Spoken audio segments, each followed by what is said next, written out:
Gaide, ag spáte seach go dtí déanamh. Smis Gráinne agus tá sé tíad chunán, mar nniu tá chun sicíní ana, cosú leis an ceante. Tá sé anés go le duine. Ní le cúpla rud a tastal, tastal glú, paintina, popper nuachtan, plátíd an tas popper, stoplód, sisúr, scúbanna, agus sinné, mu dréile tasú.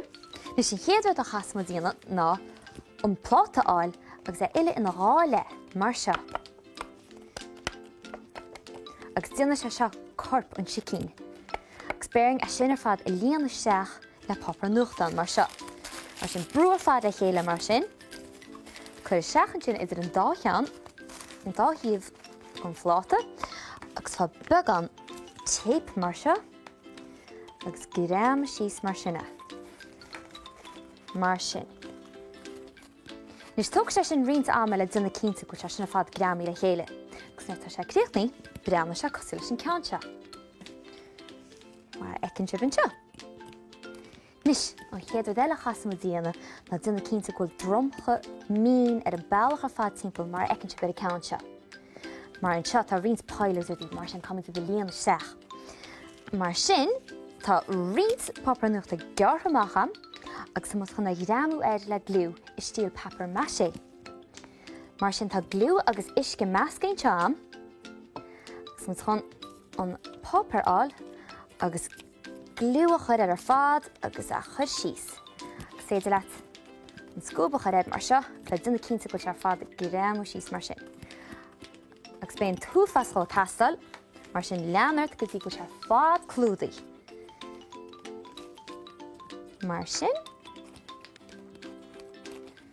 mar seo. Tóg sé rint má ama, ach breanna sé ionintach nuir sé críochnaí.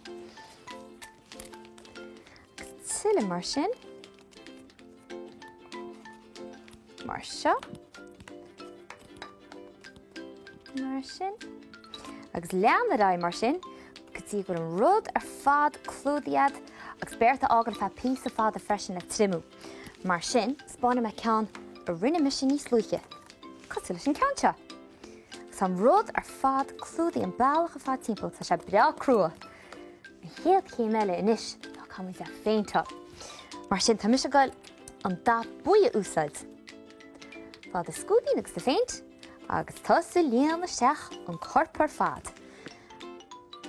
Agus beart go leor péint úsáid chama, mar ecinn sibh an seo fecinn sibh an popper nuachta an fríd mar sin béidir go dasó há chlúd a chónú, béidir tríchin, béisag í hén. Mar sin leanna túrá mar sin, agus nuair tá sé fád clúdaí agus béidir há chóta róir, breanna sé rud a cínt, cosú leis an ceanse rinne me. Tá sé fád clúdaí an bailcha fad timppla. Nis, an chéadú eile chasma díana, ná caithmuid an goba dhéana agus an cletibeg ar chúlaíonna chumá. Bearing a rathú seach le beagán zarug, agus is cuma má héinte pár na línte, mar bé muid a dhear amach ar réon chuí. Mar sin zarug sin, agus buíar an op, agus nuair tá siad srimí, agus gearthamach, breanú siad cosú le seo. Sa tuis a seo ar chúl, agus siad an gob, agus breta ile rá le mar sin. Cumid a gramú mar sin an seo, agus tá se chun stáplóir úsáid. Is féidir lib se glú nó tape nó cipi cin rutá agus smáile úsáid, cipi cin rud is éascailíb. Mar sin gram mar sin síos mar sin, agus an dribble ar chúl chuma mar seo, agus din cínta go se gramíad go láidir mar sin, agus I chéadú eile chasma díana ná súla choréir. Tá na súla speisialta se amsa, agus chuir muid an seo mar sin. Tá sé beg nach ré, ní le cúpla eile chasma díana tastó scíhan ré, ach beis péin anna sin díana Somália, beis ná neart maisiúchan nach choréir, cos leis an ceanse rinne miise. Beis sé bra siimplí, agus bé an sprí a géana. Sinné chaite? Sal go fólí!